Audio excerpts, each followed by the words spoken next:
Okay, so this is how you modify the slip ring housing to stop the disconnects that we've been getting. So this is the mod that I came up with a plastic insert to help spring the connectors so they don't lose contact when you're doing rapid high-speed movement. So I've undone this screw here. If I just slide this back, and just be careful because down in here you've got a lead.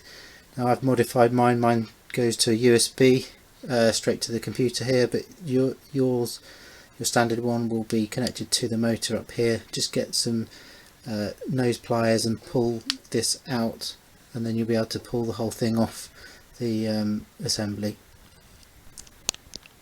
Okay, so now I've got the slip ring off. You can see on here what I've done is in here I've just put in an insert, a plastic insert, which basically was cut from an old margarine lid. You can see here I've got an insert in here which I've just left in. This one I just pulled out just so you can see where it goes. I think the important thing really is to try and get it so it's in between the white disc, and there's a black disc on the right of that in this picture.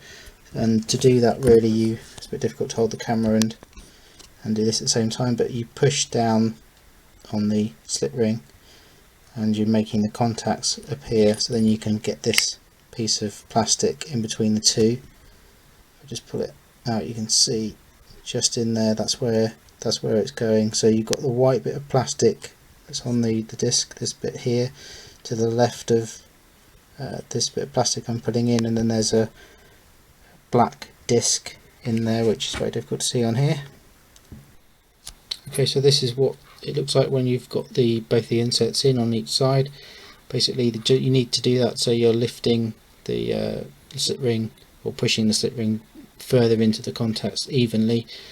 These two bolts here I've kind of used as my reference to put a bit of plastic on each side of the slip ring, and that's it really. Okay, so when you come to put the slip ring back on, you can see I've actually connected my cable because it goes directly to my PC via USB, but the cable here that you'd normally attach is tucked in there, so you'd have to align it up and then push it on and use some nose pliers to try and push that into the connector. So what I've got to do now is align this so these pins on here are aligned with the pins or the slots on here. That's the one up there and one down here. And then what I do is I kind of got this is the bolt here which has to go into this hole, and I line those up so they're all in a line, so it's easier, so you know that these little spindles fit in that slot there, and then this will come on to the shaft. You just push it in. Now this doesn't need to go all the way in, there's a little bit of a gap that's always left, which is nice and handy for my modification which I did with the cable coming out the side.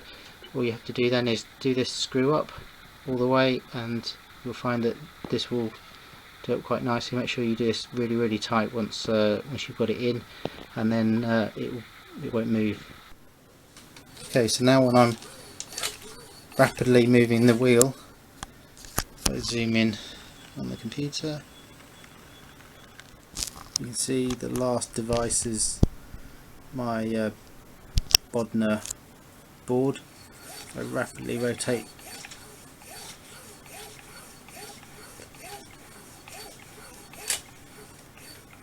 you can see that it's just not disappearing anymore.